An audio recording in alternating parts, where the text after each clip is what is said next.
Welcome once again. The Independent National Electoral Commission, INEC, conducted a mock accreditation of voters using the BVAS machines nationwide while assessing activities at polling units in the Federal Capital Territory. The INEC Chairman, Professor Mahmood Yakubu, said the following. He said the machines have performed optimally so far nationwide, and arrangements have been made to provide spare machines, BVAS, for the elections. It took less than 30 seconds to accredit a voter during the mock exercise, and there were videos across social media.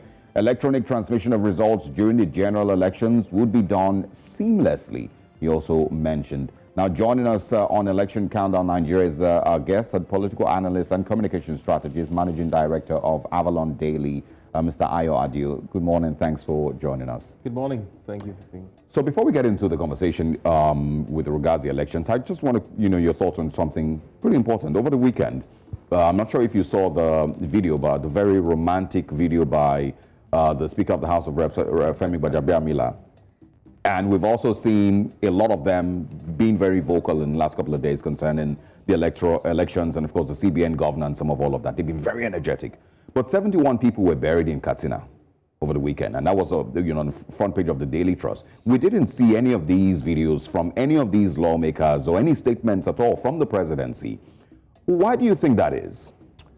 I mean, the answer is simple. People care more about elections than about governance in Nigeria, and we play too much in this country.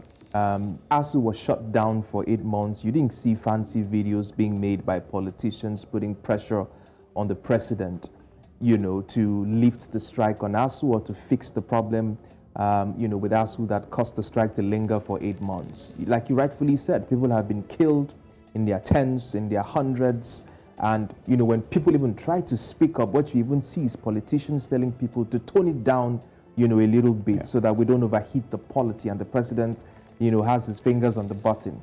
But for some weird reason, we've seen a lot of politicians being very, very vocal about the potential of this currency redesign to affect the elections, because it might scuttle their own chances, yes, of winning the elections later this month. And it worries me, because it just shows that our leaders, care so much about elections and very little about governance. And I hope that people are paying attention, and they should reward those politicians who have shown more desire to win election than to improve their lives when they think about voting at the ballot. Yeah, and just like Mr. Ayodio has said, they care more, it seems they care much more about elections and winning, these positions of power than actual governance.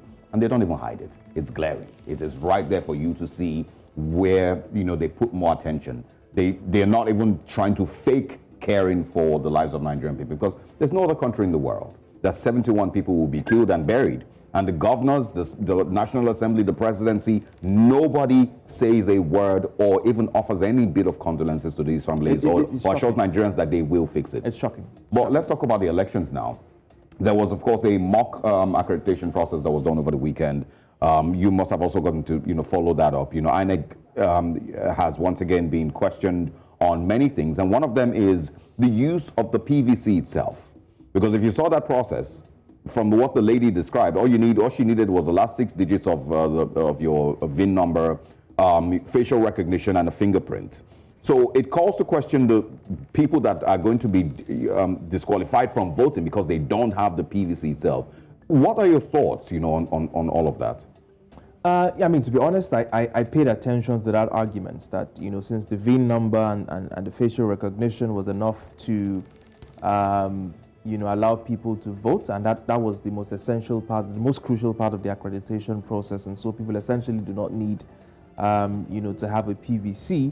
Well, I think it's an argument that can be made. I haven't studied the entire architecture to know if you take out PVCs, it was still going to be as effective an accreditation process as it would be, with the PVCs. But what I can say for sure is that it doesn't cost you anything to take your PVCs to the polling units. If you've done the due diligence to obtain your PVCs, it shouldn't be an extra burden to be able to approach your polling units with your PVC. Yeah, but for those who do not have... Exactly. So in the event that you have misplaced your PVC or you don't have a PVC, then you have a good argument to make that, if you have access to those PIN numbers, because I don't know if you can have There's that a temporary number, slip that you can print exactly. out. So if you have access to that number, that could make a very strong case to present in courts to challenge the institution of INEC, to say that if people have access to this number, they should not be disenfranchised. Absolutely. After all, they can be accredited with this particular number and official recognition, and they won't have any problems at all. I think it's a sensible argument to make, and I think it's worth challenging. First, at an advocacy level, to engage INEC to say that, I mean, if this is all you need to accredit a voter, why do we need to come up with our PVCs? And those who haven't collected their PVCs, why do they need to be disenfranchised from the elections? And Absolutely. if INEC refuses to buck, I think it's worth testing in court. Absolutely. Now, from the things that have played out, including the mock exercise, is there, much confidence in INEC as a body to be able to carry out free and fair and very credible elections, even after they've stated that 93 million people plus, have registered for the elections? Do you think INEC can confidently carry out the elections in 2023? I want to be cautiously optimistic, but I will be optimistic that INEC will be able to conduct free and fair elections, primarily because I think it's important that we inspire hope to Nigerians that their votes will count, that the process is credible, and to encourage them to go out and vote so that we can see better voter turnout to the coming elections. Of course, if you looked at the exercise that was carried out, it seemed to me, or it would appear, that it was a seamless process. It took less than 30 seconds to accredit the average voter. It seemed very seamless. And INEC, have also said, learning from the experience in Osun State, they were also going to upload, the accredited persons up onto on the server, like they're going to be transmitting the vote electronically. So I would want to believe that they would conduct a free, fair, and credible election. We're going to query INEC a little bit more, but we need to take a short break. When we come back, Election Countdown Nigeria continues.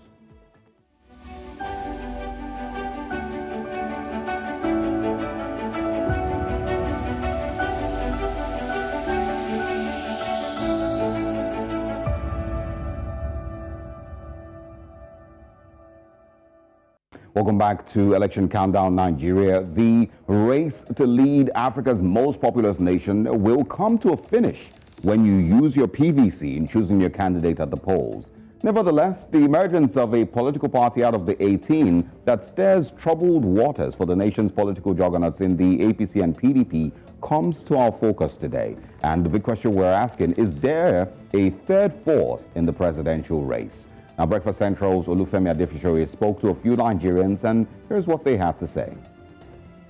Yeah, I think there's a third force, and this is going to be the first time in Nigeria's history that we probably might have a by-election because of the third force. And looking at what has been happening on social media, newspapers, and news and TV, you can see that the third force is actually pulling ground, and the other two parties are actually scared. And yeah, if you notice, they've been doing things that they don't do naturally. So that's to tell you that they actually believe that third force can make a move. And I think that it's going to be a very interesting politics election. Yes, there is a strong third force party, and with the likes of Kwankwaso, Peter Obi, and what they represent is a new hope for Nigerians, something different from the norm. Because of the force of the obedient, I believe Peter Obi is the next, by the special grace of God, is the next president of this country. With what is on ground, we are tired of the previous parties, APC and PDP, but by special grace of God, everybody is speaking in the direction of Labour Party. Nigeria is a very funny country. We have very unforeseen circumstances, but all other things being equal, I think the third force has a chance of winning. Yeah, I think they have a chance of winning. 99% chance if the election will be credible. And the one where they perfect. People like Obi, because Tilimbu is old man, you don't old already. You understand me? Nothing with that man go do for this Nigeria again. So we all know the truth. So let's speak the truth. This is 2023. Like we all say, if we miss it now, for the next 8 years, everybody going to suffer. So let's not just hide the truth behind just because of what we get or whatever.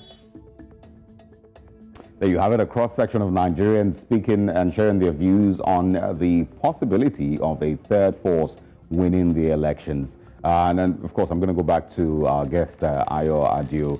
Interesting views we can see there, but some people might even argue that it feels like it's actually the PDP that is the third force at this point, because the Labour Party seems to have a lot more momentum and a lot more conversations than the supposed main opposition party.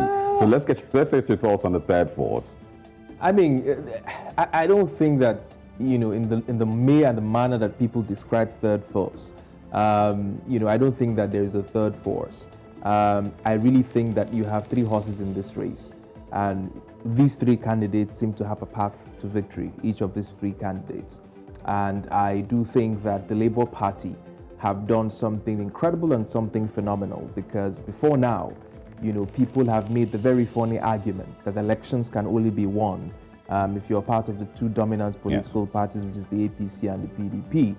But thankfully, the Labour Party has demonstrated that an organized political party that shares the aspirations of the people, that align with the basic interests and the realities of most Nigerians and can paint a compelling picture and future for them, we'll see their popularity surge across the country. And that's what you're seeing, with the Labour Party. And they are riding that momentum to the 25th of February. Now, whether or not they'll be able to cross the line will be about the fine details and the margins and how it's going to play out, particularly in the northwestern part of the country, where you have the highest amount of votes up for grasp. Yeah, but what would you say, as quickly as possible, is different about the third force conversation now and third force party now compared to when there was a third force in 2019? Because there's been other times where people have championed a so-called third force, and a lot of people didn't take them that seriously. So is it the person of the Labour Party presidential candidate Peter Obi, or has the Labour Party just seemingly been able to get it right? No, there's no doubt that it's about the person of Peter Obi, and who's incidentally the candidate of the Labour Party. Now, you see, I've always argued, that elections, people don't vote replicas, right? Yeah. And if the conversation over the last few years has been about corruption and how political elites have fleeced this country, have extorted citizens, one of the reasons that Peter Obi has gotten so much momentum and popularity is because of his message of frugality.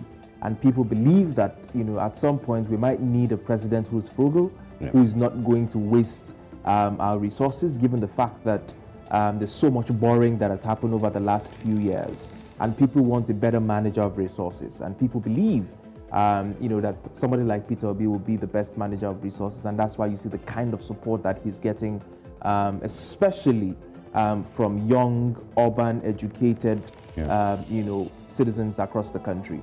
And it's beauty to behold. I particularly like the fact that for the first time since 1999, this particular demography that have hardly participated in elections seem very, very interested in the electoral process. And that for me is a big win, whatever happens in the elections in 25th. But it might be a good time to also ask about two things I'm going to ask before we start to wrap up. It might be a good time to ask about what the mentality of the Nigerian voter is, and the conversations concerning politics and elections in Nigeria.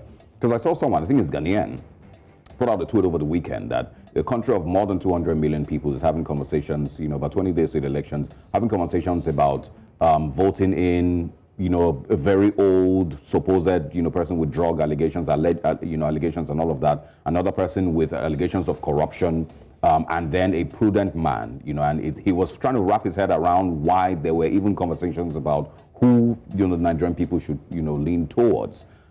So what does this say about the Nigerian conversations concerning the elections and, the deciding factors that should push 200 million people, and help them decide who to vote?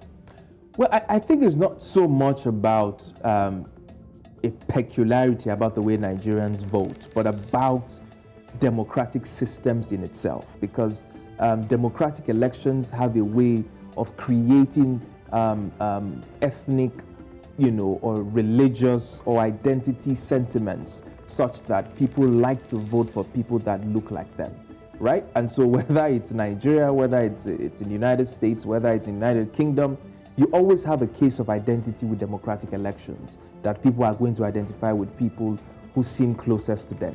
And so it doesn't matter whether you have a young person who is preaching a sensible message, as long as there are other people on the ballot that appeal to certain other people's sentiments and identity, they are going to have a sentimental support, from that particular. And it has nothing to do with Nigeria. I think it's uniquely democratic, and that's why you're going to see, a lot of people throw their support behind the other candidates, whether you call them old or not. It's because they represent a certain identity that also want to have a say in the democratic process. And by virtue of having similar identity, those people are also going to flock around people that share that similar background with them. And that's the way democracy works across the country. People ask the same question, how did Trump get elected? It was also the case of identity. There were certain people who shared the identity that he represented, and they organized themselves around that because they felt a connection to that particular identity. Yep. And that's the weakness for me.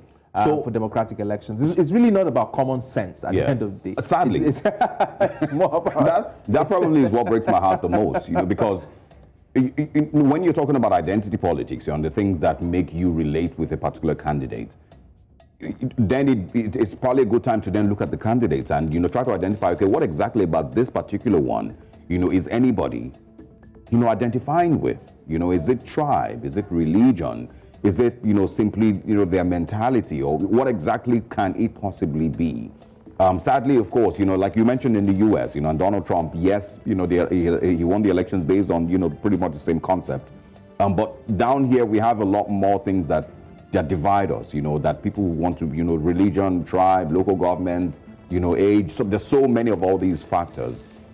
So what would your response be to what do these people truly represent? What are the major things that these people represent that you would see a person leaning towards then? And I want you to look at the top three candidates now. So let's be honest for a minute here.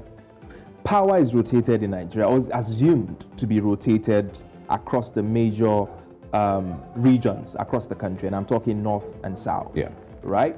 And so I can tell you for free that, for instance, some of the candidates on the ballot represent the interests of certain regions, right? Which is why on some of their campaign trail, they have also made allusions to those particular parochial interests and identity on their campaign trail, right? And so people naturally will gravitate towards voting persons of that interest because they would feel that power is closer to them because their son or their brother is in power.